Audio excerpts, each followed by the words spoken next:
本当？見えないでしょ？どこにいるのかな？見えないよ。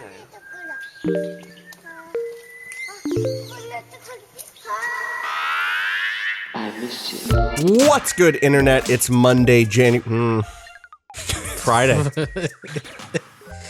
January 8th. That's my one. I can't massage that one. Nope. I can't go like January 8th. I meant 8th. No, it's Friday, January 8th. You're listening to Waypoint Radio. Let me see. Okay, here's where I can fix it. Episode 369. Nice. I'm your host, Austin Walker. Joining me today, Ricardo Contreras. Hello. And Patrick Klepek. Patrick? We lost Patrick. I don't know. Did we lose Patrick? Patrick? Yeah. No, let's define lost. We decided not to do cameras on for this one because, because mine is busted, Cado's isn't working, and I was like, "There's three of us. We don't need cameras." And I've considered just being cursing everyone, just turning mine on every once in a while because you can't stop it. God damn it! Like I'll just turn it on and just like bloop, blue light. There he is. God. So I think that the fumbled intro, I think, speaks to where we're at maybe a little bit today. We're recording this on Thursday morning, a day after the events in the Capitol on January 6th, which is to say, I don't know. I feel hungover, but not a good hung. Do you know what I mean? Yeah. And so that feels bad. Also, literally moments before we started, the House and the Senate both went into recess. Till the 19th. Fuck it. Only one of them is the 19th. One is post. Who's staying until inauguration is over? I think that's that's the House. The House. House. Yeah. Fucking cowards. You know, the one that instigates impeachment. Yeah. Exactly. Mm-hmm. I mean, on some level, it's like, yeah, man, like, you know what? I just want to go home and just say fuck it too. But I'm already here. And our jobs are not that. So that was the weird man. The attempt at the way my life is structured on several days of the week is my oldest is at my mom's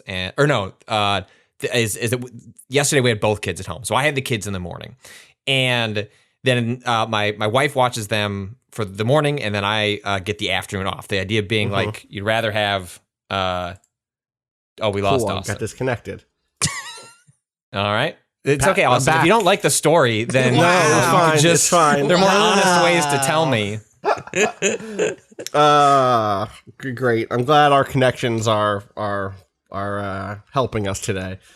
Go ahead. Can you restart that story for me, Patrick? I can. You. Yes. So it's certain days of the week when both kids are home. My wife watches them in the morning, or I watch her in the morning, and then she watches them in the afternoon. The idea being, it's better to have like 4 hours of real work where you're not doing any parenting than to try and scattershot it over the course of the whole day. And so then, I get my chunk of time, and I spend my morning in the brief periods where I can write an email or send a DM, trying to set up my afternoon, because I get 4 hours to get anything real done, and so I need to know, what am I writing? What is the scope of the piece? Am I delivering? I work so hard to make sure those 4 hours can be productive, because I don't have a world where I can just I'm just gonna scroll through Reddit for 2.5 hours until I find something interesting to pull a thread on. That's a post-COVID world for me. Right. Anyway, so it's I ate my lunch, and I've got MSNBC on in the background, and there's some protests, and Trump is taking a shit on the stage, all the normal sort of things. Yeah, regular day. Yeah. Regular day. Things we've just internalized as this is just our lives now. But then I get downstairs, and which, by the way, is how yesterday happens in a real way, right? Yeah. It's the normalization of everything else. Anyway, we'll get there. And then I was in the middle of working on a piece, some edits from Rob, and then my wife just texts me. She's like, you should look at, I don't know, gestures at everything. And then it just, I don't know. I tried to work on a piece. I actually worked. I at times closed social media to be it's not help. Like I can't do anything. This is like it's like destroying me psychologically. So I'm going to look at lists of the best games of the decade for a feature I'm thinking about doing where I interview people who were part of important works of the last 10 years, because that's just, at least then I can think about something other than this complete shit show. And it was just weird to like be in that place where like you're quote working, but like, I don't know. Like I couldn't go upstairs. Like, did I want to go parent? I don't know. Like that didn't sound much better either. Like I was like, this is my afternoon to not parent, and I'm not going to give that up. So I'm going to hole up in this office and like slowly die on social media. I was trying to edit a podcast about Star Wars, which felt so stupid. Felt like an idiot. Yes, but. That like you kind of have to. I almost thought about playing a game, and I was like, no, I can't do. Like, I'm no offense to meant to anyone that like that's the thing they said was like I'm gonna go play Destiny or whatever. Like, but I thought about that. I was like, I'm playing this Carto game that seems like very calming and little puzzle pieces. And I was like, can't fucking flip these little puzzle pieces. Like, I think Brad just pasted a tweet that said people are drawing their guns in like in the Congress, and it's like I did late last night once after that was back to grandstanding in the chambers. That's when I went back to Carto. Then I was like, I can flip these little puzzle pieces and feel better. I started playing Airborne Kingdom, which is that like city builder that Rob talked about a month ago or 2 months ago, about like a big floating castle in the sky that you slowly get to build and explore a beautiful map. And like, just play me that calming music. Let me put another propeller on this mother-fucker. Let's get out of here. Let's go. You're just sketching the way for us to get out of here. Like, you're going to come out of this game being like, so. The reason I'm finally launching a Kickstarter is come to my kingdom. A sky kingdom. We're getting out of here. Black Columbia is real. Yesterday, man. Like, man. There is so much to like try to unpack, and like, this is not what our jobs are, and I think that we probably do our best to weigh in smartly whenever we can, and certainly have thoughts about this. But like, I think we could spend 6 hours talking about the events of yesterday and not end. But like, is there anything either one of you has like the high level, like get off your chest type shit? Because I would rather give a place for that than do the thing of saying like, but that's all we're going to say about yesterday. Everyone saw this coming. None of this is a shock. Yes. That was, listen to people who know what the fuck they're talking about. Yeah. I don't blame, your average normie for being, and it was still genuinely shocking. Like, even though I was looking, it's like, yes, like, of course, this is the natural culmination, not just of the last 4 years, and not because of Gamergate. I really did not like that shit going. Like, yes, like Gamergate was a roadmap, a dot along the way to something bigger. But the fact that the games media didn't like take a stronger stance, what they should have done, I was part of that, like against Gamergate, is not because why we have Trump in the White House and why white nationalists are scaling the Capitol steps. No one was racist till Gamergate, Patrick. No one tried to hurt women until Gamergate. No one was against reproductive rights or against queer people. Like, fuck off. I'm like, again, like, as someone who was there and who lived through it, nowhere near as bad. I understand the sentiment, and like over the course of that, like, bad tweets are going to get sent by like good-meaning people because people. There was a tweet I saw, and I get trying to find. I get the impulse of like trying to work it out. Right. How did we get here is an impulse I understand. And you look at your own history, what you're involved in, like the industry you're a part of, your like self-identity, and like how did I or the things around me contribute to it. And I'm also sympathetic to, someone said yesterday, like, hey, like they were pointing to the constant sort of refrain of like someone who would send a tweet, delete it, and then go, man, I just don't, I guess I shouldn't have sent that. And it's not that they sound like a quote unquote, like a bean dad, right? Like, it's not like, but it's that this world that we treat ourselves as brands. And so it's like, oh, you send a tweet that's like you just working through it. And then you realize like, I don't know, like, oh shit, this actually was not as thoughtful as I could have been, or maybe you this missed one thing or whatever. Like, it's like, like that's, I don't know. So anyway, but like, people should have seen it coming. And the people we should be holding to account are the folks that, should have known better. This was, if you were just paying attention to not even Parler or 8kun, like it's just Twitter, like, or just public Facebook groups. Like this was all, there were, you see a tweet of Trumpers basically almost like hijacking a plane on their way to this. It's the day before. Like, what do you what do you think is gonna happen? And I guess I'm thankful only one person died. Like, no, it's 4 now. You may have missed this morning. One was shot and killed. 3 others from health. I forget what they. Oh, you know what it did? Like I guess emergencies health or emergencies. something. Yeah. Which is likely about who knows? We shouldn't speculate. Yeah. Because I don't fucking know. Anyway, it's all fucked. And I the moment that yeah, he's only here for 2 more weeks, but like, fuck, dude, impeach his ass, throw him out, make it so that he reasonably could get the be nominated in 4 years. And that is well within. I think if I was betting $1,000, I would bet he's the nominee in 2024 more than like I would take the bet against that. And like to have a golden opportunity to like say you just can't do it. Doesn't matter. You can take a shit on stage for 4 years, but you just literally cannot. As like I don't know. So I throw my hands up in disbelief, but I don't know. Cado, where are you at? I don't know. You can see most of it on my fucking Twitter at this point. Just, unsurprised, and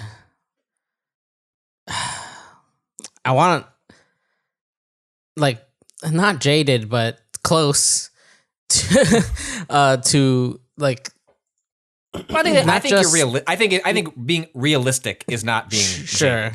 You know what I mean? Like I think there's maybe a fine distinction, but I think what that's you expressing the same thing we all are of like, yeah, like of course, right? Of course, the police just rolled over for a bunch of white supremacists and took selfies with them. And some people try to argue that that's a de-escalation tactic. Fuck off. But like and not just like what physically went on there at the Capitol, but also the way people were talking about it, the way the media, like danced around the word terrorist a lot, danced around like insurrection, used protest more, didn't get to riot until like many hours passed. It was already there, like unsurprised by most of this, but still disappointed. And just fucking tired, man. It's extremely fair. Yeah. Sorry, you were gonna say something else. I was not trying to shut you down. No, I wasn't sure where I was going. Honestly, it's just like this fucking. Yeah, this week has done that. That's a universal sentiment. Like just I don't know. Even like putting the cap on it of just like, and Congress is fucking gone. Like, yeah, no shit. But hey, at least Facebook has blocked Trump indefinitely per a statement that just came out right now. Great. That's just like this, like whatever the social media manager for Melania Trump resigning. Like, great. Like, right at the end, as like several people died, even if they were like brain toxic QAnon people. Like, that's when you decide, was it the Simpsons screenshot that I saw going around yesterday of like, this has gone on just long enough. Yeah. Yeah. Well, like, and the thing that I keep coming back to, unsurprisingly maybe, is like, what precedent does this set for what comes next? I tweeted yesterday briefly. I was doing my best not to tweet fucking through it because I know how that goes, because then you end up tweeting things you have to delete because you're like, oh fuck, I was like just anxious. And well, Austin, you and I unfortunately are brands, so right, yes, of course, yes, that is the way it works, huh? But one of the things that I did point out or tried to argue for, and I had even different connected thoughts that I'll get to in a second, was that like, it's very clear that this event is that what happened yesterday in the Capitol is is a point on a line that begins forever ago, but is about racism, white supremacy, reactionary politics, enabling that stuff, and yet it will be used as an excuse to restrict civil rights, to again kind of puff up police budgets, and of course to target protesters on the left who are not targeting the means of governance. but who are protesting in other ways, in ways that are not like an attack on quote unquote the country. And to follow up with that, the thing that I woke up thinking this morning was that, specifically once I saw that Congress was leaving without doing anything, was that the lack of repercussions. And I mean, these motherfuckers were walking around town that same day. There was a video of people just hanging at a hotel lobby like it was PAX. And I guess I don't know that everyone in that video had been like stormed the Capitol, right? Maybe they were just there for the Trump speech. But there were thousands of people at that thing. And what we saw was like very few, if not, maybe double digit arrests from thousands of people, trying to storm the Capitol. When there are no consequences, and I don't just mean arrests here or violence from police or whatever. I mean when the government refuses to take action against the people who people like Trump and a number of senators and congresspeople who egged this on, what you're doing is setting a precedent that says we're not even gonna throw the book at you if you come at us. So what do you expect is going to happen to marginalized folk? What do you expect is going to happen in states and cities where there is leadership that is not the Trumps, right? That where Mitch McConnell isn't there, where there aren't some sympathetic politicians nearby. You look at something like what almost happened to Meg Whitmer, right? Whitmer's the right name from a few months ago, the Michigan governor. Yes. Mm-hmm. And it's like those people are now emboldened even more because they've seen that nothing might happen in a case like this. Obviously, a state situation is different than a federal one. DC is not a state, which complicates things in a bunch of fucking weird ways. But when you see that there is a refusal to address the ringleaders, everyone underneath that is going to feel that much more free to attack people who don't have the protections, who don't have the Capitol Police nearby at all. Now, yes, did the Capitol Police seem to no-show that morning? Apparently. Who knows? I mean, when you have to rely on, you start seeing people saying like, look, there's not going to be any repercussions for these individuals. You need to start saving the video streams from these various services before they get either taken down or just archived, like as services traditionally do. Because the only way you're going to get any sort of semblance of justice is identifying these people and then like adding the Twitter handle of their social media person to try and shame them, which is has proven to be like in a world in which like people just hand wave white nationalists, like a fairly effective way of at least marginalizing or some measure of justice when the actual systems in place choose like, you know what I mean? Like the one thing we were, in our Austin, like one of our discords that I think someone pointed out was that like obviously everything that happened yesterday was terrible, but it was also like clarifying for a lot of people. And if you're looking for silver linings of like, yeah, like this happened, like people have been ringing this bell for a long time, but a lot of people threw it under the bin of just like, oh, it's just Twitter, it's just social media, it's just people on Facebook. It's like, no, like these things have real life-lasting consequences. So for it to actually spill into the real world in these practical terms, like where there was just no way to look away, like the entire world was just watching, CNN feeds, and then the next day, that night to be like, well, let's go back to grandstanding, and then the next day to be like, well, at least Mitt grandstanding Romney, done. The tuxedo mask. My job here is done. Gif. You didn't do anything. Here's the thing that gets me in like a very deeply personal, like not cheesy, but like selfish way is like these same motherfuckers, Baked Alaska specifically, who, if you don't know who he is, he's like a shitty far-right troll internet presence streamer dude, was like on my block 4 years ago after the Shia LaBeouf "He Will Not Divide Us" shit. Like this motherfucker was rounding people up, going around in my neighborhood with a loudspeaker calling people nigger. Like, was trying to get into fights at the Starbucks I go to. Was trying to get into fights in the streets. Do you know what I mean? Like, I could see this motherfucker every day that week. And instead of being addressed, it was normalized. and even normalized by people who meant well and who are just kind of like, got to put our fucking heads down and get through these next 4 years, right? Who are just like, he fucking sucks. Let's get him off the platform, but that's about it, right? And I think that deplatforming people like that is an important step. But like, when there are no consequences for the people who are inciting like racist, white supremacist violence, who are line stepping, who are like doing their best to be like, I'm not touching you. Of course it leads here. How could it lead anywhere else when for years they've been enabled? So it's deeply frustrating, and also I retroactively wish I'd fucking swung my fist at that dude 4 years ago, whatever the consequences had been. Just cuz. And anyway, it is what it is, and I feel like, we'll see what happens over the next couple of weeks. It is stressful to know that like even today new shit could pop off. Though a good reminder that turning the page on a year doesn't actually mean anything.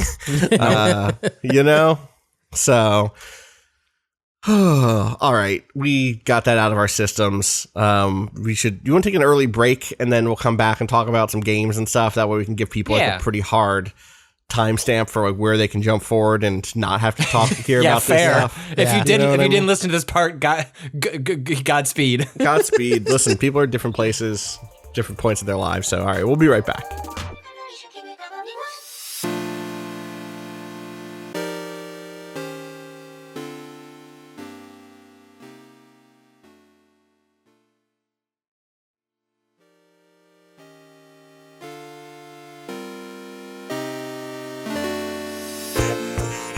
All right, we are back.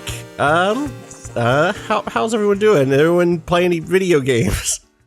So I spent most of my break watching bad Stephen King movies. Sounds great. It was fantastic. But the one thing I did, my wife and I also started Ozark on Netflix, which is like a weaker Breaking Bad, but like a Breaking Bad did like a hit of cocaine, and like just it's like, why wait for a new story point? Like you could just do it now. It's enjoyable. I've enjoyed that show, but I was looking for something. It's like not a show that you need to be like actively paying attention to 100% of the time, and so I was like, well, I was kind of looking for something to play, and I was like tired for like the first couple episodes. I would like just like doom scrolling, and it's like, this is not. I don't want to stare at the TV the whole time, but I also don't want to look at my phone. I was like just like looking for something to do with my fingers. I wanted to get around to like AC Valhalla just to like try it. But I was like, well, that's downstairs in my cold office. I don't want to be there. Our house, like the cold spot is just my office. No matter what you do, no matter how hot you make the house, like it's just a vortex. And I'd already put like 2 hours into Valhalla when we were doing like next gen review stuff. I was like, well, I really don't want to play that intro again. And then I just absentmindedly came across this email that I was like cleaning up. That's like, oh, like Ubisoft has like cloud saves that just sync across platforms. I was like, what?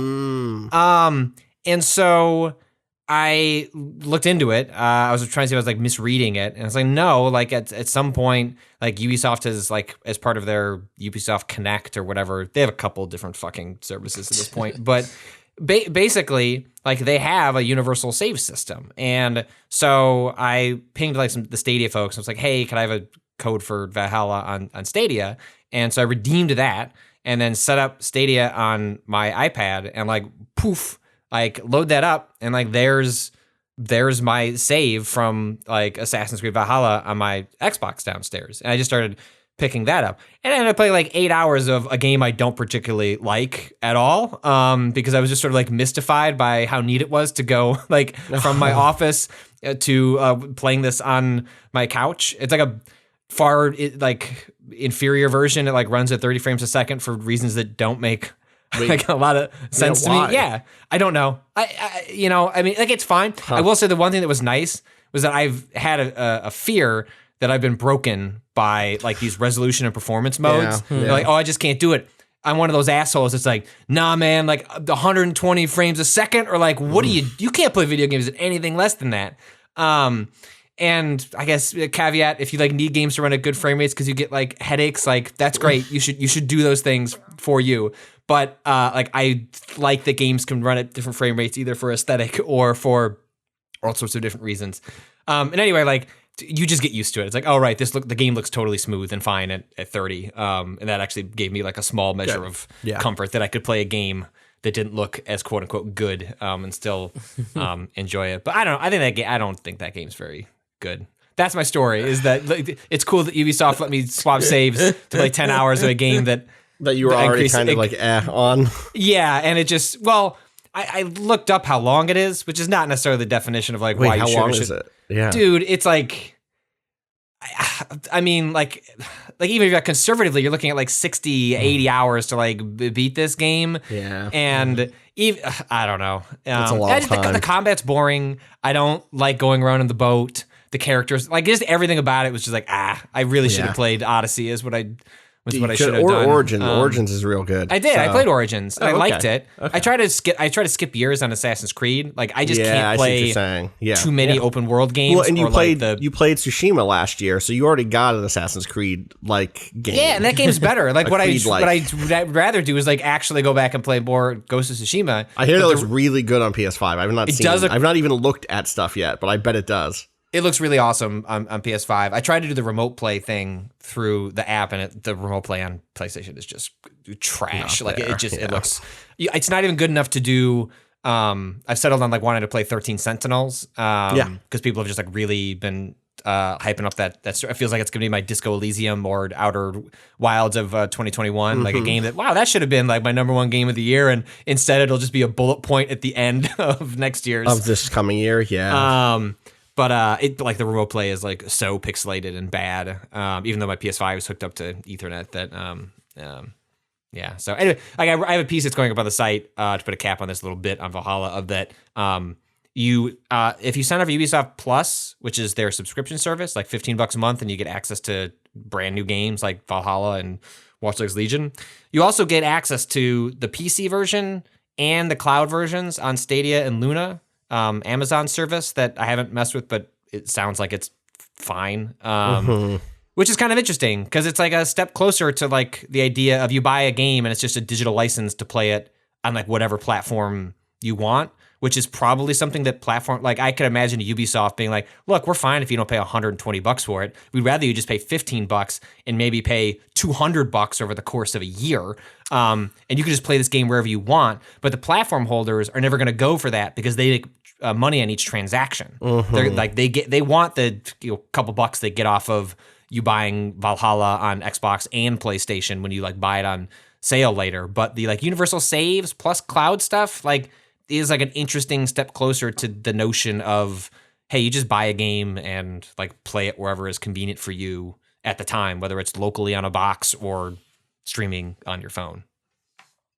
Yeah, I feel like we are getting there on that stuff because I've seen so many PR emails from companies being like, so we're just gonna do our demo this week on God, what is the service called? What is the service I can't think of the name of? That is basically a game streaming service, but not one. The one that Ubisoft would like use for I know what you're talking about. They like, but using services like that to do direct streaming stuff, and it's like that is going to be because the stuff that we could do at home just like from one machine to another one is just like not. It's just not there. I tried doing as a reminder. I played through most of Disco Elysium last holiday via streaming from my computer in New York to a laptop in New Jersey, and that did not go great. I mean, I got through it. I got through most of that game. I finished it at home on like a better screen and stuff, and saw some of the cool end game stuff, without any artifacting. But not great. Likewise, I this was months ago now, but a friend and I tried to use Steam has that like co-op screen share thing, like they fake couch co-op. And like, you're half the country away, obviously. So like it's not super close, I guess, but it was rough. Like, it was doable. The input was fine, but the input was fine at the consequence of barely being able to like see the screen for all the artifacting. And like, that's not what you want for a couch co-op game. It was one of those games of like, you're trying to move stuff together. Do you know what I mean? It's like you're trying to move everything out of the apartment. Like, there's like 3 of those out there at this point. And it was, I still had a good time because you're playing a game with a friend, but it was not ideal. And it's like, I want that tech to get there, but without the kind of Stadia style version of it, where you're connecting to a remote machine that is really strong, that presumably has some sort of special tech for broadcasting that stuff. I feel like we're just not there yet. Even the Stadia stuff was like, there were times like it's like, hey, your connection's dying. I was like, bro, I didn't do anything. Like, what do you want me to do about it? Like, and actually, what was kind of remarkable was that the input stayed extremely good. Like, yes, totally. The screen is dying. Like, I don't know what this mountain looks like. I don't know if I've entered into the Assassin's Creed Matrix or whatever, or like the stream connection is falling apart. But I could still like navigate the character like meaningfully. Like, I don't think I could play a fighting game, but like it was fine for the mushy, platforming and combat of Assassin's Creed. And that was actually kind of impressive on its own. It was like, oh, like the connection's not really working. Maybe because everyone's at home and is streaming right now. I have no idea. But it was actually kind of remarkable that you could still control the character just fine. Yeah. Parsec. They found Parsec. Thank you. Thank you. Oh, I played Outriders that way back. That's when right. They were in oh, previous. correct. Is that out? When is that out? April 2021's Outriders. It just got delayed from February. Did it? Yeah. God. Anyone else check anything out? Cado, you playing anything this week? No, not really. I have been kind of on a weird like video game break over the break, especially. I Same. barely touched anything because because you're now obsessed with Netrunner, a thing I'm pissed you talked about without me. But I understand that's the allure of Netrunner, isn't it? It was literally all I did. Like between like that and X-Wing are the two like things that I did. Both. Wait, X-Wing, like the PC X-Wing? No, X-Wing, the board game, the miniatures game. The miniatures. That would have been much funny. It would have been so fucking funny. Cado out here, fiddling with DOS emulators, trying to get. No, he's got an old Logitech HOTAS set up now. Right, yeah. But yeah, I just like dove into things not on screens for most of the break, and honestly blessed. Shout outs to Rob Zachney, who helped. We're now both owners of the Netrunner revised core set. That good. was You got Rob into that too? That's funny. Yeah, you gotta listen. Yeah. I'm ready. I'm not gonna buy shit because I already bought shit. Yeah, you know what? I can like look across my room and look at my Netrunner Rob shit. Zachney lives to get into things. Yes. Yes. 100%. Needs very little convincing, but then once he's got the bug, it's just like 0 to it. Like, I need to spend $2,000 becoming an expert at this. Like, let's go. Rob Zachney is prepared to. He and I launched the Star Wars this Clone Wars podcast. Got his ass. He's got to just dribble a little taste in front of him, and then he's in. I did basically the same thing, which was like. I watch a lot of TV. When I go home, I end up watching movies and TV with my parents over the course of that week. Normally, actually, I did play a board game with my dad, which was fun because it's one of those things where there is no one in my family, in my direct family, like plays board games or video games at this point, really, or anything like that tabletop space, whether that is card games, miniatures, role-playing games, or board games. Mm-hmm. And so when they think about board games, they think of a certain era of board game that is like the sort of board game I think most of us grew up with, which is like Monopoly, or in terms of card games like Uno, right? And so we played Detective Season 1, which is a streamlined version of that detective cooperative detective board game that I think Rob and I talked about like a year and a half ago at this point.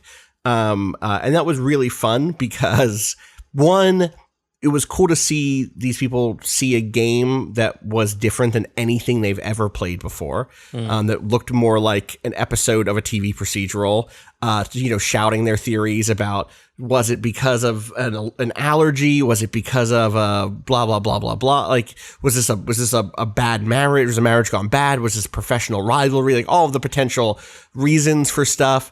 And that's fun.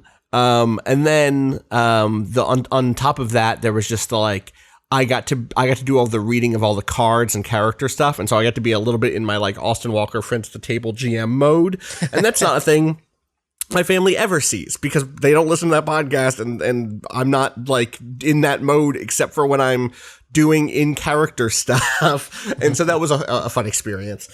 Nice. But then, like, I didn't play anything else. I watch a lot of TV. I'm watching the season of The Expanse, which is good so far. Oh, I just started that. It's good. It's it's the thing that it is. It still does all that stuff pretty well. I'm curious what you'll think, Cado. I've watched all of the most recent season of Fargo, which was better than I thought it would be. I really liked it. Chris Rock was fantastic in it, but like also there's just an incredible cast of characters throughout that show. What season is that? This is season 4. It's about Kansas City. Okay. It's about it's really just like a mafia show at this point. This season anyway. I know. Obviously, have you watched all the seasons of it? No. So I watched season 1 and really liked it. Then a friend and I started season 2 forever ago and then fell off of it. But then my mom and my stepdad really wanted to watch season 4 with me. So I was like, yeah, Can I spoil something for you? Because are you going to go back and watch the other seasons? Oh, absolutely. I am. You are? Okay. All right. I know. I won't say that. I know that there is a connection between seasons 2 and 4. That's not it. That's not it. Okay. There's another thing that you want to. Okay. There's a very specific thing that happens at the end of one of the seasons. Like, you wouldn't believe. You genuinely. Really? You would laugh me out of the room. You would, and it's not like a plot twist. Like there's a thing that happens that you would go. It would almost if you were gonna tell me, nah, I'm not gonna go back. I think I would tell you this event to make that occurs. Me go back. You would go, no, that nothing in the show suggests this could happen. Would be part of the universe, and yet. Okay. And the show doesn't even comment on the consequence. Oh, I know what this is. Someone spoiled this for me years ago. I know what really? This is. Yeah. Because it is the wildest shit I've. Yes, I know the thing. Something in the sky. Yeah. All right. God damn it. Yeah. I don't want to go any further. I mean, this season 4 has something very similar. Have you watched season 4? No, it's been on my list. I just haven't. Season 4 also goes not very similar, but in that same genre space is what I would say. Interesting. Yeah, there is. I mean, it's used thematically, and I think that there's a clearer connection. You should watch season 4. It's fucking great. It's basically like about the Black and Italian mobs in Kansas City. And kind of what happens after some fallout and trying to keep it from going out into all out war and then the slow slide towards that. It's really good. So yeah, I watched a bunch of TV over the past few weeks. I played a couple things. I mean, today the thing that I played this yesterday actually, maybe it was 2 days ago at this point, was the Monster Hunter Rise demo that just got dropped. Yeah, that was my plan yesterday, and then like I kept like trying to like enter the code into my Switch and was like, I don't know, your hand just failed you. You're like, I just don't have it. I can't even redeem. I don't have it today. This code, but do you manage to play it before the world went to further? Yeah, so that's I must not have played it yesterday because I certainly couldn't. I played it 2 nights ago. That game seems fucking good, man. I am curious to see what like long-term Monster Hunter people end up thinking about it, because there's like some new movement stuff. I believe that's new movement stuff. There's like special attacks that use all right. So it's like Monster Hunter World. So okay, I've played Monster Hunter World, and then I think I played one of the PSP ones 13 years ago. You know what I mean? Right. So that's the inconsequential. But the new stuff for me, one, you get a mount, you get a dog you can ride around, which I think was all over the trailers, and that's fun for just like getting from place to place, running around, picking up supplies and resources. Does the dog? Do you control the dog moving around? Or is it on a track? Oh, you control it. You control it. You can jump. You can jump and then jump off of it and then do an aerial attack on the way down. So like, let's say you're trying to get on top of something or do like jump up and hit its head. That's one way to get some air to do that, which is fun. They had like a similar thing in Ice. Right. What was it? Iceborne? Iceborne, yeah. Yeah. But it was on a track. Like you would set where it's going, and like it would walk automatically, and then you could like you could still pick up resources along the way just by hitting the button when the prompt came up. But you couldn't control where you move the rat, and it was strictly about just getting from area to area. But if this you can use during combat, that seems really interesting. Nice. Yeah, totally. You can use it in combat. You can like chase down the monster as it's fleeing. Like that stuff has been really fun. I should say the demo is basically 2 tutorial things and then two different hunts. One is against kind of a low tier enemy, and one's against probably still a low tier enemy, but a bigger one that was a lot harder. I know how Monster Hunter works now. I'll never pretend that it's that anything except the end game is the end game. In any case, the other big thing is this wire bug, which is this thing that lets you either zip up, zip forward, or kind of aim and kind of get yourself a little boost in some direction. And those are on cooldown. You basically have 2 of them, or at least in the demo, you have 2 of them. You can find other ones in a mission that will temporarily give you like a third or maybe even a fourth. And you can also use them to do a special attack that I think each weapon has 1, maybe 2 ways to use it. I previously thought it was 2 from trailers and stuff, but in playing, I only saw 1. And that is an interesting dynamic because again, that's a way to get up in the air. It's a way to traverse the environment in a new way. And I was only playing Switch Axe, so I only know the one like special move that it had. Right. But basically, it was like a charge in that you couldn't get knocked out of. And I helped repair your. I don't know if you remember the way that Switch Axe works is that like. It you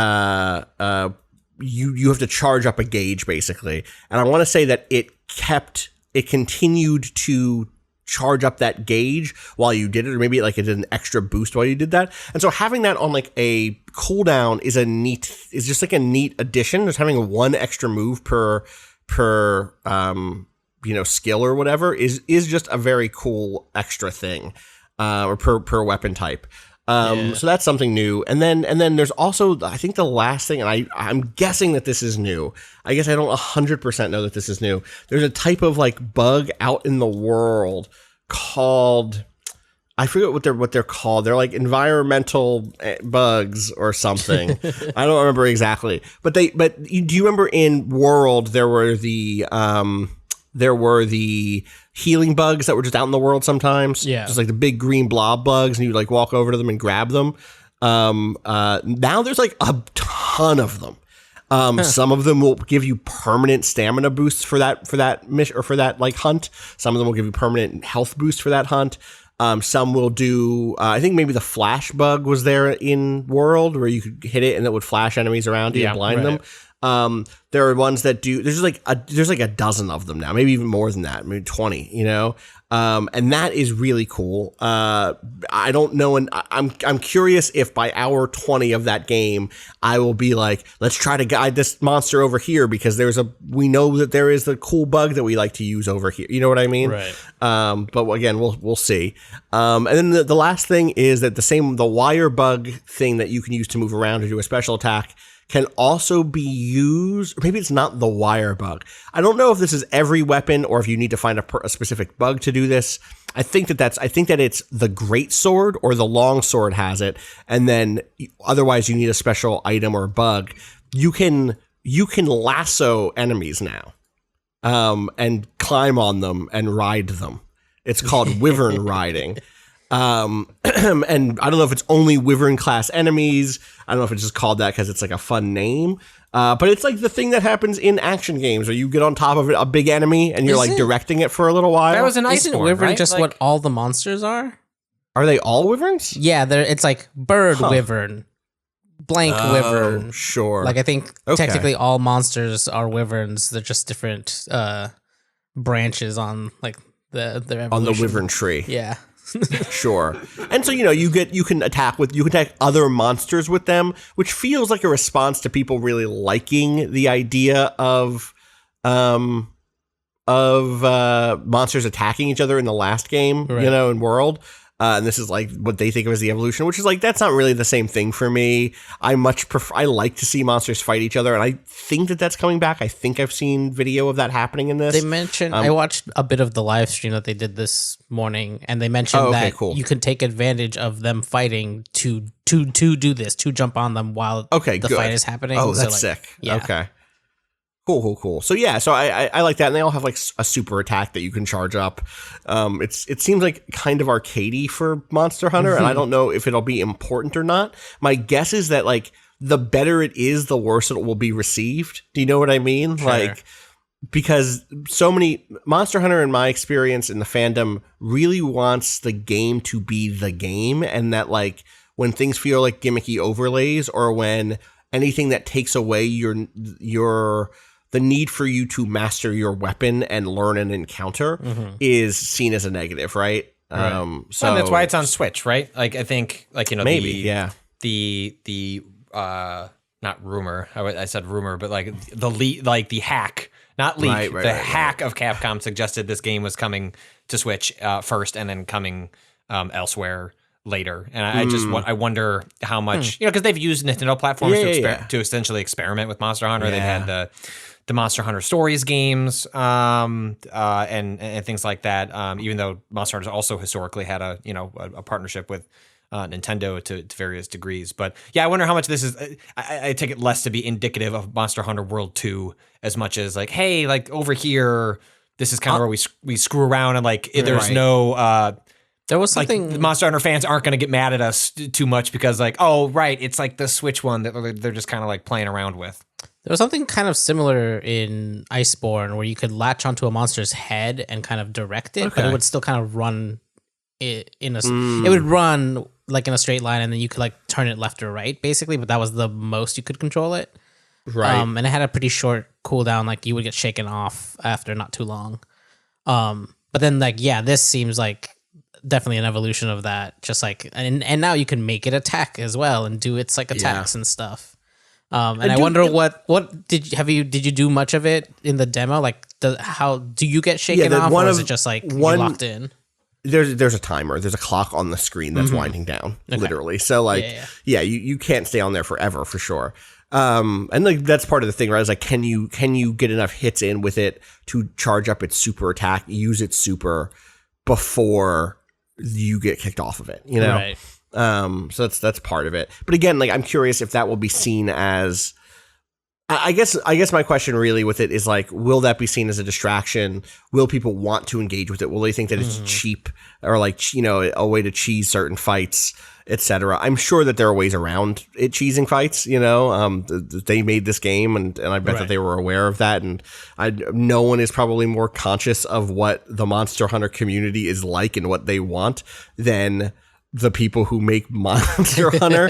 But the other thing I just want to emphasize is like, I definitely understand why we might think of this as like, this isn't the next real sequel. Monster Hunter World 2 will be that. But like, this does not seem like a half-assed thing. This doesn't have that feeling of this is a portable game. Do you know what I mean? And I mean, that's a weird thing to say about Monster Hunter anyway, since for so long it was a portable game. It looks and feels like a Monster Hunter game. Like for a Switch game, I think it looks very good. You know, obviously it does not look as sharp as some of Monster Hunter World does, but it looks and plays pretty good on my screen, on my TV, right? So I want to say it runs on like the Capcom engine or whatever they made, like specifically like starting with like I think RE7. I'm pretty sure that game runs on that, which I mean, engines are engines, but it's just funny to think. I think they built for Resident Evil is now running Monster Hunter as well. I don't know what I want to do with weapons, because there's no new weapons. It's the same set as World.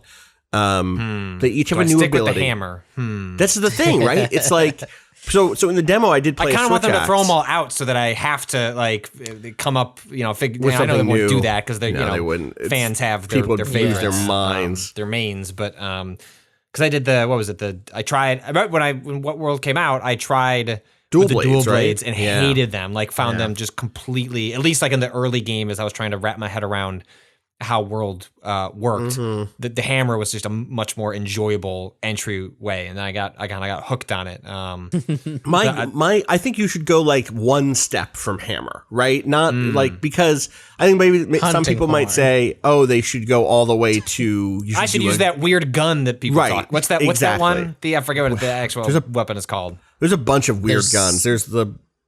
Go ahead, Cado. You know I was it. trying. No, I can't remember. But there's There's light bow guns, heavy bow bow guns. guns. That's the word. There's just a bow. There are lances. They're like was gonna gun say there's a lance, gun which is lance. fun. I fucked around with gun lance in World a little bit. But what I would say is like maybe you go for like the great sword or a hunting horn, which is like a hammer that you can blow into for buffs. That's the one I was thinking of. That sounds hilarious. That's what you should do. Yeah. I'll do that for the demo because the demo's no stakes. It's Right, exactly. But it's also like not a good. You're going to use that thing and be like, I don't know what the fuck this does because there's no tutorial per weapon. Oh shit, that's true. All right, You know what I mean? fair. But from what but I did that the same thing, and I was like, I have to look up a guide for Switch Axe. I forget how this works. I was like, the same guide shit works. Like, it still works the way it worked before, you know? Yeah. So yeah, I don't know. I'm thinking maybe going longsword, which is like the katana that like gets stronger as you use it. That feels setting appropriate for this game. That's like supernatural Japan, right? I don't know. We'll watch some videos now that this demo is out and see what Right. people think. And Let's and do look a at different let's combos. do a Twitch stream where we watch videos, weapon tutorial videos, and talk about. Don't tease people. People would love that. I know would people. love that. I know people would eat that up. I'm sorry. I'm trying to delete it. So yeah, I don't know. I'm excited for that. When is that actually out? That's This spring. March 26th is it that is what they said March? in the. March is so 26th? far. Yeah, March 26th. Okay. Just before March 31st, the day that Nintendo just closes down shop. They don't sell you games anymore. That's because we'll all be and, playing Drifters, the new that's hero shooter from Blind Squirrel. Is that the one, or is that another different? This is another don't know. different. Actually, this looks cool. This looks all right. I thought this was what's the name of the game that you played months ago? Outriders. Outriders. First. Sorry to Drifters. Sorry to Outriders. You are not the same game. But if there was a game called Outriders Drifters, I would not be surprised. Outriders : Drifters. The Drifter Saga. The Drifter Saga begins. Yeah, exactly. J.J. Abrams presents Oh my god. Rise of the Drifters, Rise of the Outriders. Rise of the Drifters. Rise of the Drifters. Yeah, either one of those works. I don't know why I've opened up a list of games coming out this year, and I guess the first thing this year that I'm really excited about is Hitman. So that's fun. That's soon. That's soon. There's a game that was in the Nintendo Direct. There was some. I honestly don't remember the name. I think it's coming from Devolver, but it was like, I don't know, some 2D action game with like good pixels, and I was like, yeah, all right, I could do that. Anything's better than a Super Meat Boy Forever, a game that wow. That bad? Are you okay? Wait, what's your Super Meat Boy history? You're I think it's one of the greatest games ever made. Okay. So expectations high. Well, no, I would say my expectations were pretty low. Like, I've played this game a couple of times over the years, and I should say also, I don't have anything against runners, and I thought, hey, making a Super Meat Boy 2 is just a bad idea. Like, I thought, like, in principle, like, that's a game that you should just let it lie. Like, go do something completely different. Always open to being surprised by a sequel, and you can do a lot with platformers. But it just, Super Meat Boy, like, as it was created and released into the world, was just like utter platforming perfection. Like, I just such a beautifully designed game. And I like runners. I don't like. I respect games like Cannibalt and others that are like, get as far as you can. But in the same way that I don't like playing pinball, like for a high score, I don't like playing runners to just like get as far as I can. Like, I enjoy having discrete goals, which is why I like Super Mario Run quite a bit. I know that game like hit kind of mixed with people, but I liked the idea of a Mario Runner that had like discrete levels that you were working through. And I really wish that Nintendo had like made a proper sequel to that, even if it was on Switch or something. So I wasn't like, I actually thought it was smart. Like, hey, if you're going to do Super Meat Boy again, like, do something different with it. And like making it a runner, like, sounded interesting. This game also started as a mobile game. It's been in development for like a decade, like a long, long time. Like, I played the mobile version at a PAX like 7 years ago. And then it's still been in development for a while, and finally kind of just like dropped mysteriously like like a day before Christmas or something like that. And it just doesn't. It's like it just doesn't. The one thing, there are many things that make Super Meat Boy great, but like really at its core is that it feels so good to control. Like the precision at which, like the reason they can be so demanding of you as a player is because it's your fault if you fuck it up, because they've tuned the controls to such a degree that you can do everything you need to do to get through like the pinpoint accurate like jumps they are asking of the player. And it's just like not here. It like feels familiar, but feels squishy. And because the levels are procedurally generated, they just feel generic. And in a way that like a game like Spelunky or other game like this Super Meat Boy Forever, from what I understand, is built in a way similar to Spelunky, in which it is not as though every little pixel of the game is random. Like the developers have created discrete chunks that are then pieced together, which is what it allows to feel cohesive. And my understanding is that Meat Boy Forever does something similar, and just like the chunks doesn't feel good to play. It's like frustrating. Like the runner part like doesn't feel good. I'd rather just like I constantly was like finding myself in like the 90 minutes that I played, like trying to move the analog stick to like move the character left, and like that's just not a good place to be if like your default becomes after an hour like I wish I could just play the game. Like I'd rather just play the levels like with the Super Meat Boy controls and not in the runner. It just doesn't feel like it leaned far enough into like taking advantage of the possibility space of being a runner, and just feels like stuck in a weird in between. And so yeah, I played 90 minutes and like just don't like, unless someone comes around to me and says like, hey, like I got the perfect seed generated when I like played my run of Super Meat Boy. I think you can share that stuff, so you can like play someone else's, That's cool. world seed. Yeah. And so I'd say it's disappointing, except that it's like kind of exactly what I expected. It was like I'd written that game off like a couple of years ago, and then when I got to sit and play it like discreetly for 90 minutes on my own, I was like, yeah, this is sort of what I expected, and I don't think it's very good. And at this point, like Super Meat Boy's been out long enough that you kind of like with any piece of media, if like you have enough distance from it, you can kind of go back to the original thing. And it's not quite experiencing it for the first time, but like it's awfully close. Yeah. It's like I don't remember most of the levels in Super Meat Boy.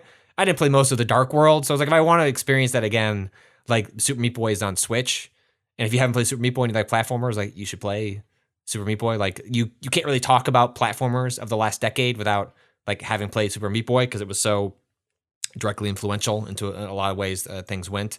And even if you want to play a new one, Team Meat, which like technically developed this, but like Edmund McMillan of Binding of Isaac and a number of other games like left Team Meat around the time they started working on Super Meat Boy Forever, and is not part of this. And I'm not necessarily suggesting that's like why this game doesn't particularly work, but he went off to make a game, The End Is Nigh, I believe is what it's called, which is a really hardcore Super Meat Boy style platformer that is in the legacy of like before Super Meat Boy.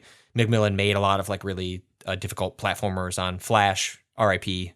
Flash. I mean, a bad technology. That's the actual most important thing I played over the break was Max Dirt Bike, which is one of those. It's a Flash game that no one cares about except for the people who, like most Flash, like many Flash. Well, I was going to say, games. isn't that the definition of Flash though? Other than like a handful of games on Newgrounds that like got actual crossed over, crossed over. Like most of it is like the game that you and your friends played. Yes. And we're like weirdly obsessed with. That it was bad, but just like for some reason it just clicked with your friend group. Yeah. So you can, if you go to YouTube and search for Max Dirt Bike Austin Walker, you'll find two videos that I put up of playing Max Dirt Bike over the break. Great. See, I was hoping this was like some VHS tape capture of you playing this 12-year-old Austin Walker playing a Flash game. No, that's the live stream I want. And the thing is, like, it was 21-year-old Austin Walker playing it, and I think I've told this story before, but like the last week of undergrad for me, I don't know what I was all the way jokerfied. I did not go to sleep. I didn't sleep my last 5 days of school. Ooh. I had like stuff due. I had papers due and stuff. And so to take breaks, I would quickly load this game up and do a playthrough because I could beat it in 3 minutes on average or something like that. So it was very easy to like do 5 runs of that, call that a break, and go back to work. I was the reason I was doing this is because I was the sort of like last semester senior who got extensions on all of his papers and had to do them all at the end of the year. Do you know what I mean? It was lots of like, I have to turn in 12 journal assignments, and my teachers love me because I'm very good at participating in class. So they'll happily extend it because they know I'll get the work done, and I'll have 2 final papers in philosophy of time or whatever, and I'll get those in. But it'll be the last possible second. So I just had a million things to do still. And so I really brain broken, stayed up for a week like a dumbass. And do not be like me. It was the worst decision I could have made. But I played a lot of Max Dirt Bike. And I also wasn't even in my bedroom. I was in except for when I was like showering or eating, I was working out of the humor magazine's office. Nonsense. I think their tagline was the only intentional humor magazine at Hofstra University, which is a great slam on all the other publications at Hofstra University. And I was like living out of that office playing this dirt bike game, and people would just like walk in, like they knew me by then. They're like, "You playing that game, huh?" Like, yeah, my time is better. Like, you want to? It was very much like very close to money match type shit, where it was like, I bet I could beat your time right now. And so I played that game nonstop for that whole week, and had been playing it that whole semester. And so like that was the Flash game. When I'm like, if I had to play one Flash game right now before it goes away, that's what it's gonna be. So I did 2 videos of that and put that up on my YouTube page for some fucking reason. I think I just missed like the Flash-assance. I don't really. Like, you never played like a stick fightery type thing or like I mean I think I did, like it's not like I wasn't aware of it, but I didn't like fall down the whole, like I never like got like into it. I don't know if it maybe is that because like I've like had real video games. Yeah, like fell into games media like at a really stupid young age, and thus like always had between like getting paid at a really young age to like write about games, like just fell too much into real like the span of time in which like I couldn't afford to buy games or get like what I wanted was like pretty like minuscule. Like, it was a certain period where my parents couldn't afford to buy anything, and then I could just afford to buy it for myself. So, yeah. But I don't know. I can't explain, because I was just sitting here looking through a list, and I recognized a lot of things, but it's like, oh, Alien Hominid, like I know that was on Flash, but I remember playing like the GameCube remake that they did, not playing it on Flash necessarily. Oh man, there's so many that are just like, and many of them ended up being transferred to something else, right? You can still play QWOP, I believe, for instance, right? We didn't lose QWOP. But like I played a lot of Mystery of Time and Space, which was like an early Escape the Room game. Like that genre blew up through that game. And like Flash is very much one of those things that's like I associate with people in a real way, because it's like, oh yeah, my friend Holly and I used to play a ton of that. Playing God, what is it called? Like Indestructo Tank or something like that. Which is you're right. Yeah, that's on here as okay. Yeah, Indestructo Tank. Indestructo Tank. Yeah, I must have played 30 hours of that game over the course of 5 or 6 years. Do you know what I mean? I think that's the other thing, is it was very much the sort of thing where I would leave and come back to games in the Flash space. And there's just like genres that don't make sense as full product games, like Nautica Crash, which is a game that's like, I don't know how to explain it. I guess it's like a game about angles and force. You run into someone on a bike and crash into them and launch them, and it's like, how far can you launch them, right? So it's almost like a home run derby, except you're crashing into someone, an anime person in a bike. God, I don't even know if Nautica Crash is like it must be tied to a specific anime or something, and I truly don't. Okay, great. Of course, it's based on an eroge. It's based on a porn game called Cross Channel. Of course it is. I didn't know that. I was 15, right? Yeah. But like 100%, just like. And like that's a fun. It's not just a toy. Like there is a game. You're trying to get your high score. You're trying to learn the systems and all of that stuff for games like that. But they only make sense in this space that Flash allowed, which was non-commercial, very direct and quick premises, where you're like, okay, what is this? Okay, I get this. And I actually start to wonder, like, I think about the way I talk about games and the stuff I love about games is that thing of like, okay, what is this? I've used this analogy so many times, but there's that scene in Memento where the guy is he's running through a trailer park and there's another guy running through the trailer park and he looks over and he goes, okay, what's going on? In Memento, the guy doesn't have short-term memory, so he loses himself a lot. And so he comes in, whenever a new scene starts, you're coming into his consciousness fresh. And he's like, okay, what's going on? Okay, I'm chasing this guy. Nope. Okay, he's chasing me. And that's like my favorite thing about a video game is that sense of like, okay, what's going on here? What am I supposed to be doing? Okay, that if I touch that turtle, it kills me. That's Mario. Now I understand. That feeling is why I love video games, and Flash was just so good at giving me that feeling because there's 100 fucking Flash games a month, and you could open any of them and be like, okay, what is this? Okay, this is tower defense, but how does this play with tower defense? Mm-hmm. Okay, this is another like puzzle game that's sort of like Tetris, but it has some unique, thing on Tetris. Okay, it's an adventure game. Like people don't remember the Samorost games started as Flash games. Lots of like when people talk about the adventure game dying, part of the reason I've always been like, shut the fuck up, is like, no, it moved to Flash and people were doing things like Mystery of Time and Space and Samorost for years in that space. There were tons of adventure games. They just weren't the thing you mean when you say adventure game, which is that it was made by a company like Sierra or LucasArts and it was this big budget thing. But like there are so many little puzzle solving adventure-y games in that space. Anyway, this is my farewell to Flash. Shout outs to lose the original everything. Frog Fractions? Oh, probably not, right? Because that feels like one of the things. I mean, he probably ported that to HTML5 at some point. They ported it. I mean, did the original still exist in Flash somewhere? And now is that gone? Because it was definitely a Flash game first. It was. Oh, well, it's out again. That's the thing, right? The new, you can buy it. You can, yeah. They like ported it to like its own standalone thing. I was just wondering, like, if that. Yeah, it was made in Unity. So, and the other thing is, we didn't lose anything. There is a good Flash emulator that lets you download that even I believe comes with a lot of stuff. It's called Blue Maxima's Flashpoint.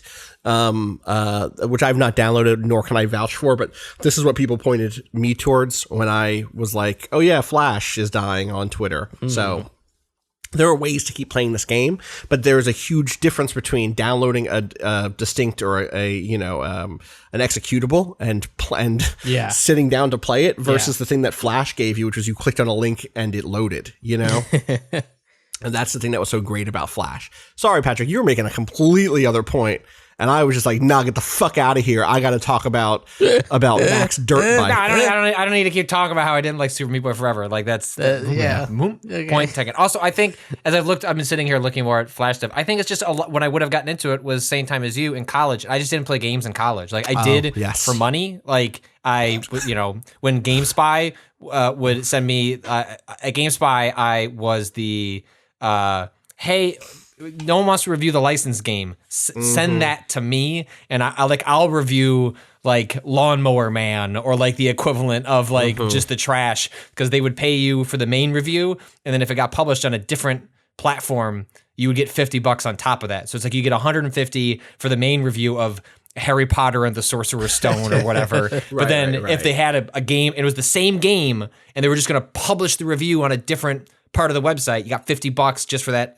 Shit like that does not happen anymore. There was more money to go around for stuff like that back then. Like that's the only games I played. It was like, this is my rent money, like my beer money, like, and otherwise like I really just didn't engage with video games that much in college. So I think like I look at Line Rider and I was like, I know I played a bunch of Line Rider. Right. Beyond that, I don't think I really. God, I played. Yeah, I'm looking at a list now and things like The Last Stand, which was like an early.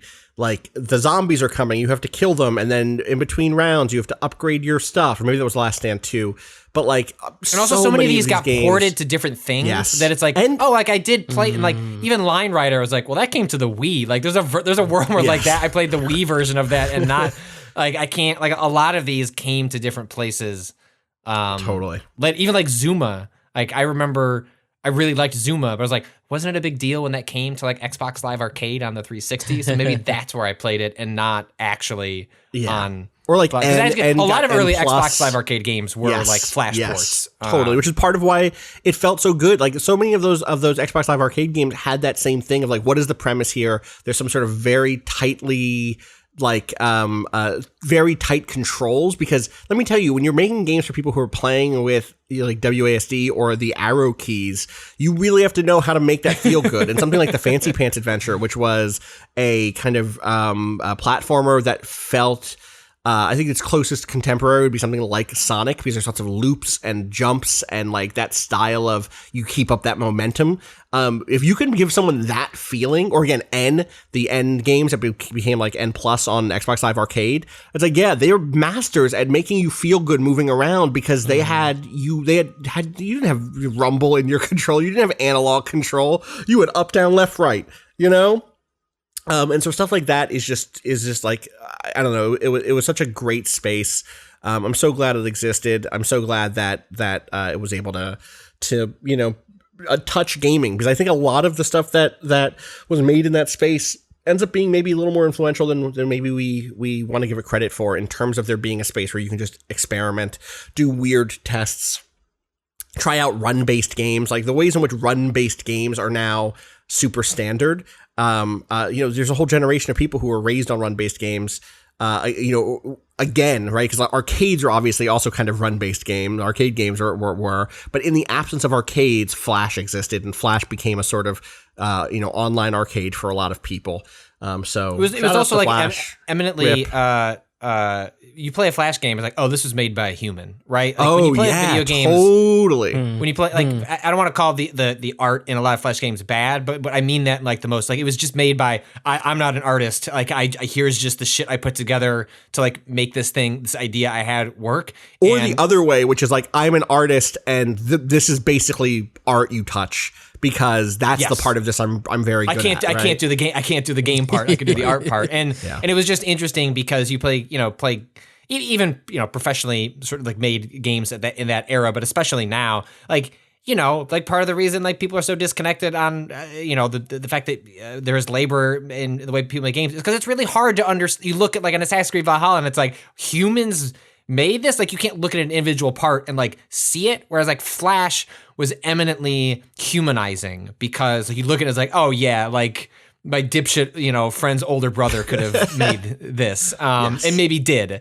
and like that's like and also the games weren't judged, like they weren't condescended for that, whereas like now, like I don't know that there is a space for that, where if you made a Flash, it would have to be ironic as opposed to sort of endearing, and maybe that's that's also something that I think we've lost that was unique to the Flash era, specifically. I will say that there is still like a space for that sort of experimentation inside of the kind of non-commercial alt game space. Yeah, go to itch.io or things like that. You can find go to sites like Warp Door, where like every day some new cheap or free game is listed. But Flash was mainstream. Everything like there. You went exactly. to if you decided to like eat your lunch quickly and go to the library and use a computer, like you'd see people playing Flash games. Like it's just something that you have to be sort of like in the know to. Again, like, you have to download an executable and run it, which is such a different thing that I go to this website and it works. And obviously things like HTML5 and Unity games that embed inside of web browsers do exist. That's not something that does not exist. But I don't know. There was something special about this. I'm curious to see if something takes the place of it. Long term, it's easy to imagine something like Stadia or the xCloud stuff that Microsoft is doing, allowing for a space like this again, because that stuff can just run in a web browser. Right.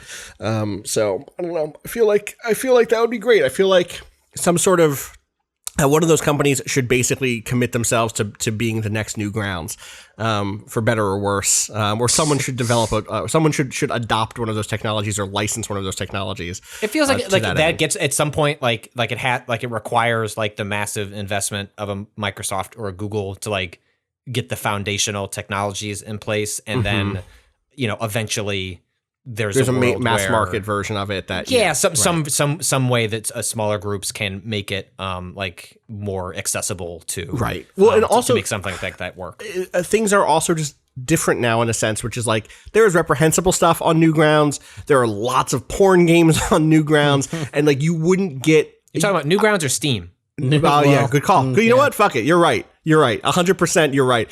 If Steam ended up with a better streaming service and also let you put your games on there for free and use that streaming service for free without any sort of payment, then you would basically get Newgrounds too. Did either of y'all ever go to bonus.com? I don't think so. Or like ever is what was bonus? It was another Flash game a site? Flash game site that wasn't blocked at my local library because Newgrounds was.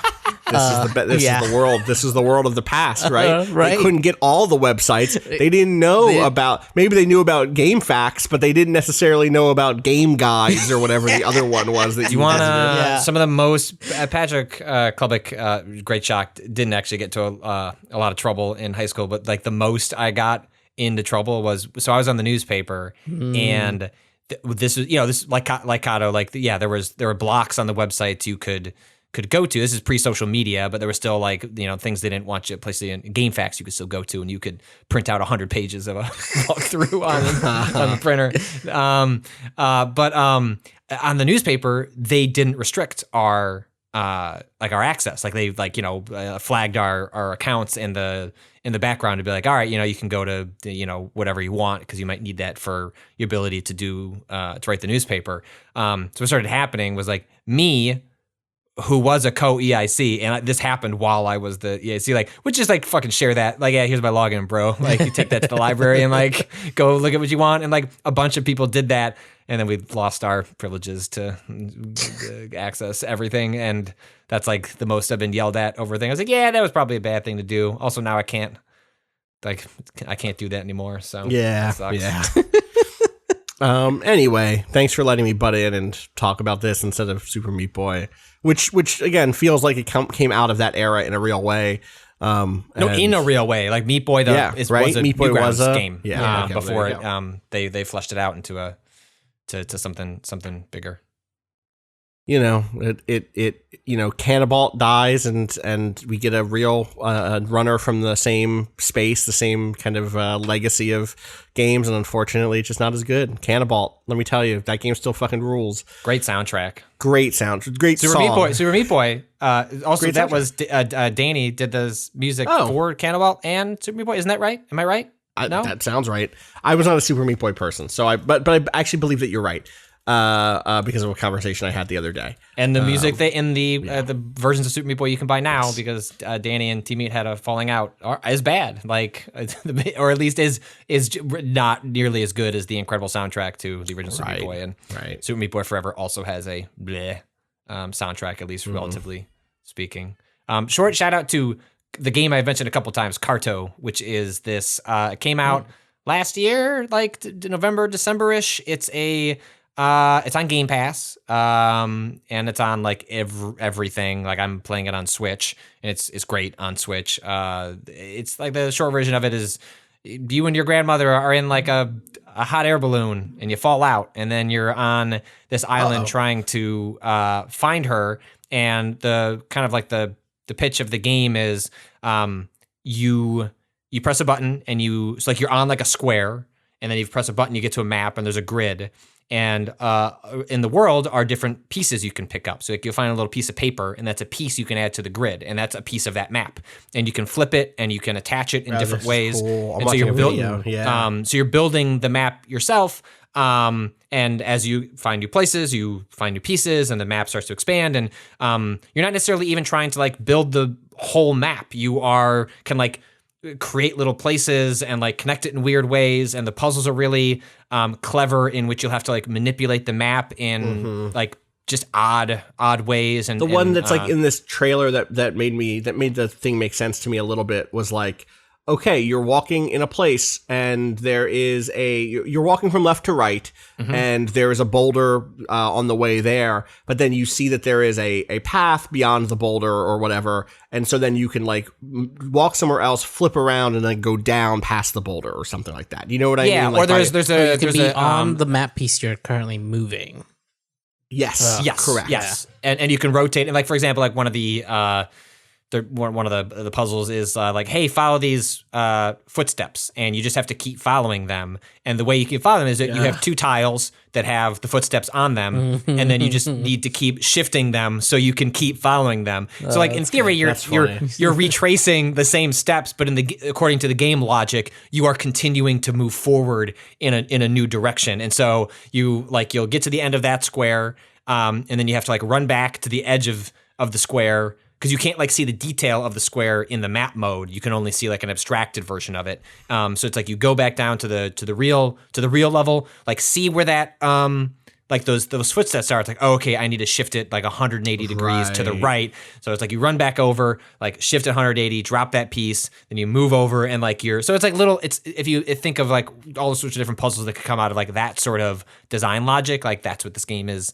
built on. And it's a very soothing and fun, and I've really enjoyed the like 6 hours or whatever I've spent. I think I'm at the last area as of last night, but it's delightful, and for a period of time where we're all under a lot of understandable stress, Carto has been a nice. Even if I'm like the stress is still on the TV screen, I'm watching Mitt Romney like stare down Josh Hawley with a 1,000-yard stare. Listen to a bunch of 2 men I hate. yeah. It's like enemy of my enemy is my friend, I guess. But I've had Carto like sitting with me, and I recommend it for that alone. I just want to go back and briefly shout out Airborne Kingdom again, also, which I was playing. I think it's on Epic. It's like it really does have that sort of like great thing about a city builder where time just gets away from you as you're like, how do I maximize this? Fuck, I launched it by mistake. I meant to click on a store page, and instead it launched the game. Thanks Epic Store, the way that this thing works. The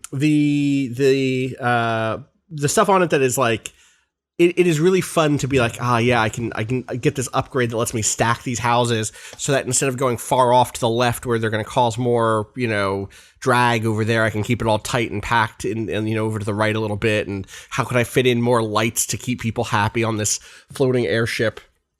I think all that stuff is really good. There's some stuff that I don't think it really works for me. Like you're basically the goal of the game is to fly around this world map, explore this world map, and kind of connect to these kind of kingdoms that are all separated from each other. The world used to be this utopia. Everything's falling apart. You're the last of like the sky ships, basically the airships, and try to reconnect these kingdoms together while building out your city and recruiting people from little settlements and from the towns, from the big kingdoms. And keeping all their needs met, and it's a city builder in that way. But like the interacting with the different kingdoms doesn't feel particularly distinct. They all have like a quest for you to do to get on their good side, but most of the time that quest is like, there is something nearby, go to it, click on it, read some text, then come back here. Maybe give us some supplies because give us 20 glass, and that means going to get the material for glass and then making glass and then giving them the 20 glass. Like that, it just doesn't quite feel like there is, your kingdom, your like air kingdom feels alive, your skyship, but the world itself does not necessarily feel that way. It's nice that when you reconnect to those kingdoms, like balloons show up, or in their airspace, and there's more lights, and they've built kind of like a sky port or whatever, and that stuff is neat. But it's not quite where I want it to be in terms of like feeling like you are reconnecting the world, or that these kingdoms feel distinct in any way. That said, it is just fun to play a city builder that has such a focus on exploration, and like this is one of those games that has the map thing of like everything is a little tilt shifted, and the world is written on directly with like italicized serif fonts, which makes everything just feel really classy. You're coming up on some kingdom, and the name of the kingdom is written on the ground next to it, and everything has this kind of mosaic or quilted look. At the edge of the map almost like curls up like curled paper, and that's really fun, and like it's a beautiful game. So it's definitely worth your attention, and I think it's like $20. I'll double check that, and this time I won't launch it. This time I'll just search for it. But again, one of those things that is just, it's $24.99 on Epic. So it's one of those things that's just like a great little calm down, chill out thing. So I want to echo Rob's recommendation from a few months ago. with the note that, like, you know what you're getting into. Like, there is not, as far as I can tell, like, the game is the thing you'll see in that trailer. You will understand what it is. I'm very curious about how other people build their cities, because watching this trailer, I'm like, oh wow, yeah, you can totally do a grid-based thing instead of the thing that I did, which is just a nightmare. These look like real cities. My shit looks like a living organism that happens to have a factory on its butt. So That sounds great, honestly. Anyway, thank you. I appreciate it. Damn, this person did a cool ring. Oh, that's cool. Okay. Now I'm thinking about booting this game back up and to building city a different way. I actually forgot. I ended up playing a bit of an old game over the break. What was it? Exapunks. Oh, Exapunks. That game is cool. Yeah. I'm bad at it. I got back into it, and I think I know why I bounced off. And it's because I can't read. So Exapunks has a zine in it. Like, basically you open a PDF. So like you're either supposed to print it out, or like you can like alt tab between it and the game. The game does not have like any tutorial or anything in it. It's all in this zine. And I missed one crucial like point, and like was kind of skimming, and I got stuck, and I dropped it like back when it had, like, I got it and was really interested in it when it came out, and I got stuck on a certain level and like dropped it. Then I came back to it, and I was rereading to like refresh myself. I was like, oh shit, this ability to duplicate X's is a thing that I totally missed. I do not remember this being a thing in this game. But it like totally fixed that one puzzle that I got stuck in. I was like, oh shit, okay, I can keep going. I forgot why I had dropped this game, but turns out I just skim poorly. So, but yeah, that game is really great. And I mean, if you ever like found yourself like tinkering around the edges of doing code stuff, it's a really, you're basically learning a very simplified coding language. But it, I don't know. It scratched a puzzle itch for me over the break on the couple of like hours that I wanted to actually look at a screen. Yeah, totally. Also, it's like that good cyberpunk. Yeah, yeah, right. This is part telling. of why I like hit on fucking Netrunner and stuff. I was just like looking for cyberpunk bits wherever I could get them. After like dipping a toe into 2077 and being like, not really finding the thing I was looking for anywhere. But through Exapunks and getting really into Android Netrunner videos, found more interesting stuff there.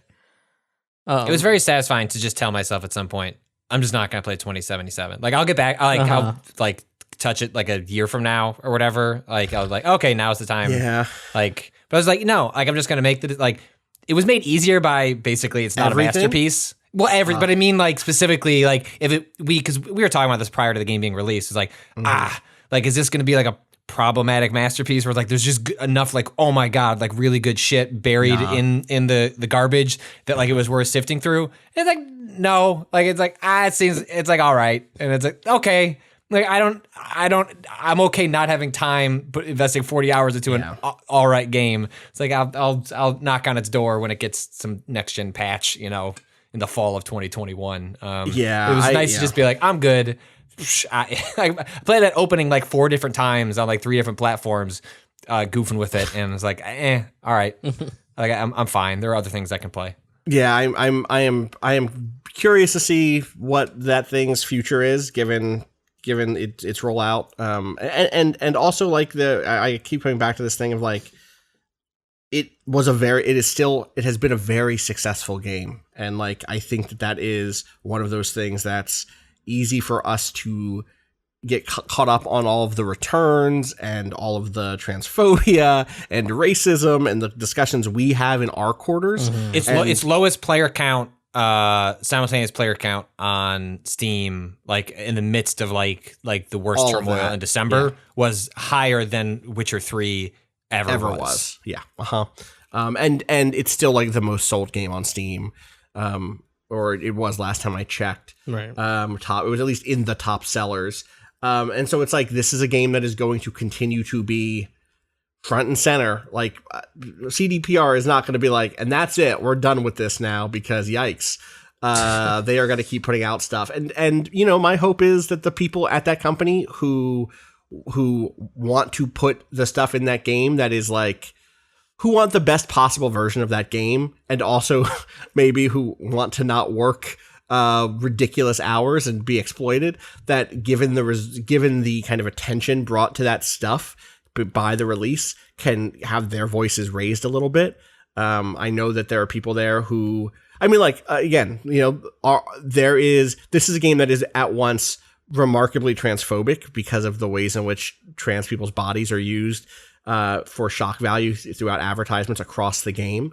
And also even has NPC like side dialogue as you're like walking places. Oh, I've not seen any of that. I'm sure that's the case. I believe it. I've not seen that stuff. What I will say is, like, I think that the way that like East Asian stereotypes are deployed is fucking rough throughout the entire game, nonstop, and like dialogue in terms of that is like all over the place. And then also, you know, you see there was a type of response I've seen about like Judy Alvarez, who is a lesbian in this game, Claire as a trans character, as a trans woman in this game, whose transness is just like part of her arc, or just part of her story, not part of her arc, not a huge important, you know, there's not like a reveal around it necessarily. It's confirmed, but it's not. And I've seen people write positively about that stuff, and it's like, those are the voices that I hope in the future get to take control of that thing. And I, you know, right. I don't know that makes it, I don't know if there is work that can be done to salvage it for a lot of people, nor would I ever say that like, yes, it's past the Rubicon back onto, you should feel comfortable playing this now, because that is not what my fucking job is. But if I had to live in one world and not another one, it would be the one in which the people who are making those choices, who are crafting those parts of the game, would get additional power to shape the future of that game, and also to shape the ways in which their labor is used. So there's this thing that happens with AAA games where you can at certain points tell just how many different people worked on a thing. But I feel like I felt that the most with my like limited time in 2077, given how quickly it like juts back and forth between Whiplash, dude. Like, 100%. Just like random like shitty dialogue on the street, to like really interesting moments in like main missions, to like kind of whatever side stuff. Like, it's just wild how it flips back and forth on even like you said, like on specific issues where like there might be a trans character that seems written all right, and like early on in the game there's like a not hard, I mean, like, it's like you're walking in a building that you're supposed to go into at a certain point, and like there's a conversation that seems to always trigger there, and it's like if you don't stop and listen, you might not hear what ends up happening. But I did stop and listen, and it sucked. It was so fucking bad. Right. Like, and it sucks because you can see the bits. There's like tiny bits poked in there. The inclusion of stuff like that is what makes it clear that whoever is in leadership roles, who is okaying stuff like that, is where so much of that trouble. I mean, obviously, whoever wrote it directly, fuck off. But then also fuck off whoever was like, yeah, that's good. Right. Yeah, thumbs up to that. But like sitting a cubicle away, or now, you know, in another apartment in town, who everyone's working from home, is someone who is trying to write the other thing, right? And I don't know what the ratio is there, and I don't really care, because it is not if you put hemlock in my drink, I don't care how much sugar is also in the drink. You know what I mean? I'm not out here like, oh, it's a pretty good drink except for the poison. I'm like, I'm not going to drink it. I'm all right now. So anyway, that's we don't need to fucking hold court on 2077. I think that we've set our fucking pieces at this point. Yeah. So anyway, maybe that's a podcast. What do y'all think? I feel like we've done. I think we got more of a podcast out today than I thought we were. I was like, I don't even have shit. What are we doing? We're gonna talk about the Capitol, and then I'm gonna feel like dying. Chuck Schumer, who adjourned. Wait, what? I guess he isn't yet majority leader, so I guess regardless, he's now called for either the 25th Amendment or impeachment. And it's like, dude, y'all adjourned y'all an hour ago. The fuck? Oh yeah, let's put the responsibility of this in the hands of Mike fucking Pence. Like, fuck off, God. All right. Well, on that note, that's gonna do it for us. You can find me on Twitter at Austin_Walker. Where can people find you, Cado? At A_Cado_appears. And Patrick. you can find me rooting for Mitch Trubisky. Thought you were going to say At McConnell, and I was going to have to end this podcast permanently. Excuse I should have let it hang a little longer. Mitchell Trubisky.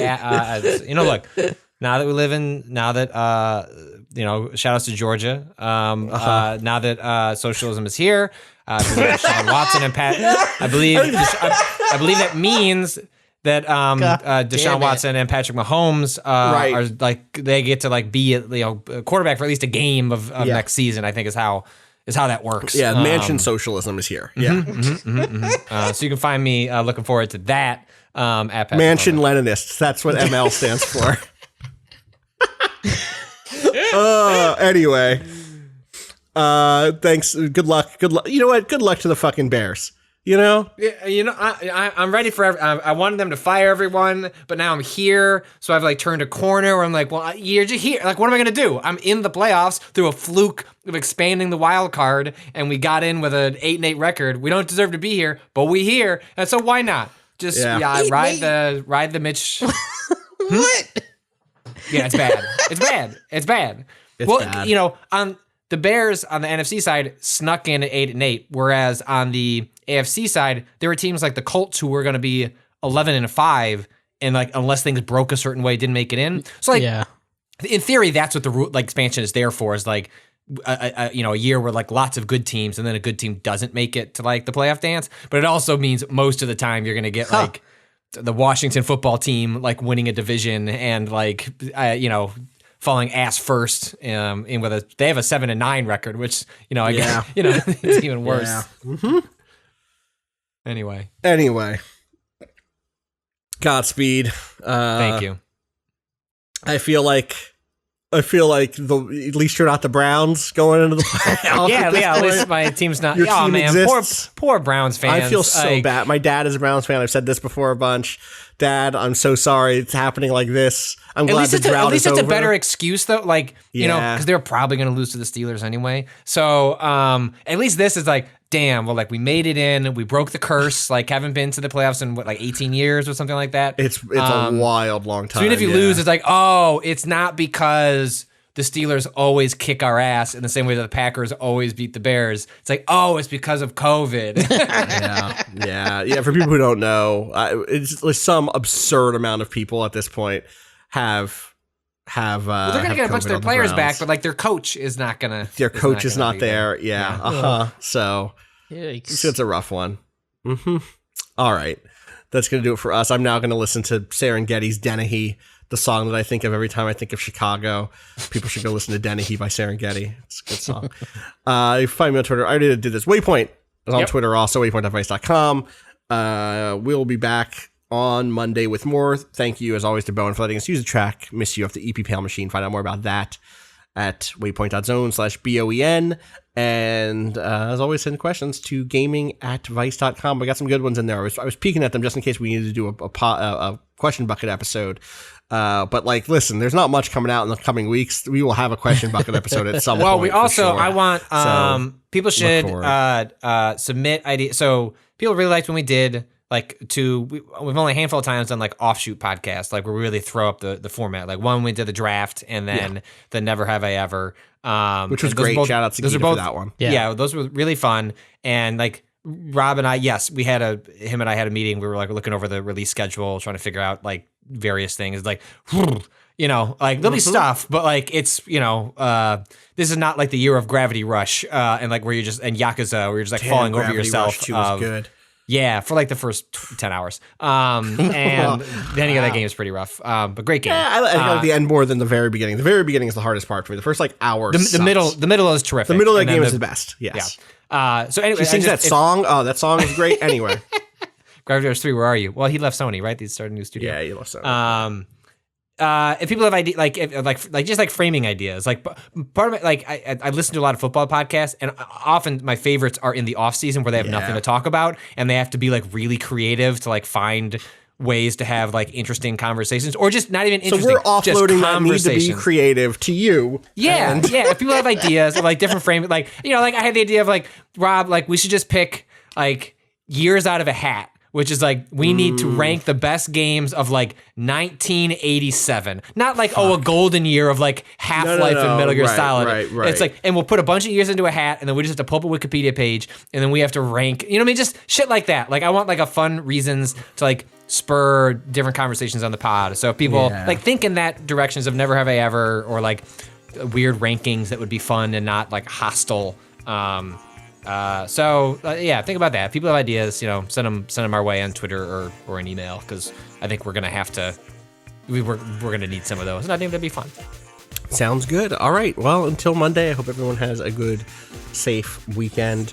As always, this week is as much as any ever. Fuck capitalism. Go home.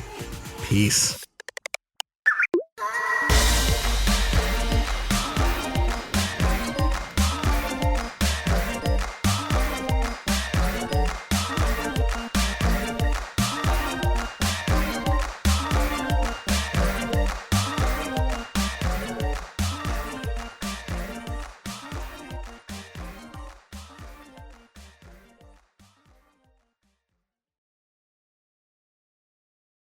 I was looking at the revised core set, the most recent core set, that they had put out. That hovers at 150, and I could not find anything lower. Yeah. Okay, well I've seen it before. Here's FFG Android Netrunner. Android base game plus 14 expansions, 8 out of print, $350. I mean, is this it? Is this real? I really want the revised core set. Are you shitting me? That can't be real. You can't buy now though. They want to bid. They want you to bid on it. They're thinking they could get probably more than 150 by having a. I'm gonna bid on this shit. Don't outbid me. Don't. If you're listening to this, this is prime podcasting, baby. Don't outbid me. He says. Wait, all three of us want this. Fuck. We can't release this episode. No. Cado, cut this part out. Yeah. It has to go on the Thursday episode. I'm going to put it at the end of the Thursday. Oh, shit. This can't be real. Something's missing here. What's missing? Purchase as a damaged box, blah. Not damaged to cards or token. Game content is in great condition. Partially. What's the seller rating? The only thing is that they want... Okay, it looks like 205 ratings, 100% positive. Like, you're probably okay. Fuck, are you kidding me? No, like... You can see above this. Betting on people like in the 23rd hour, just coming through and bidding $100. 100%. Yeah, you can see Spike Lee's 23rd hour about Edward Norton trying to get into Android Netrunner on the cheap. Oh no, you can see like some of the At other. the end, all his dreams are dashed, and Brian Cox is driving him to a hobby shop in New Jersey somewhere. Oh fuck! Yeah, no, I watched so many hours of people playing and teaching this game just to kind of live vicariously through them. Whoa! There was once a magical world where people were playing Netrunner in their local card shops. It was beautiful. And it's no longer with us because of fucking Mickey Mouse. That's why. Yep. Shit. Eat shit, Steamboat Willie. All right. Well, Cado, you're going to have to keep us apprised of this entire... You're going to have to let us know how this bid goes. You're going to have to send me a DM so that we can play this goddamn game. Yes. Absolutely. And we need to figure out... So, hold on. So, Cado, you mentioned... Yeah, let's just bring the mess to the table. Talk about just light mess. My camera's not working, so that's good. Okay. Oh, I can turn mine on. No, yours. No. No? You want me not to just today. be the one guy with camera? No, that feels bad. Like it's just me. It's just me and you, basically. I mean, I know Cado, you're here, but this is easy to do. You can do this. Right. And it's not like Three the camera people does not need the cameras in my humble. opinion. All right. IMO. I'm in my IMO. Let me get a backup going. I know you do one anyway, Cado, but it's who I am. All right. Y'all ready to clap? Yeah. Yeah. Patrick? Mm-hmm. All right, let's do 5 seconds. Ooh, that was Too spicy. fast? Was that too No, fast? no. I felt alive. That's you know what? I knew again. 3 people. You can keep You can it do spicy. it.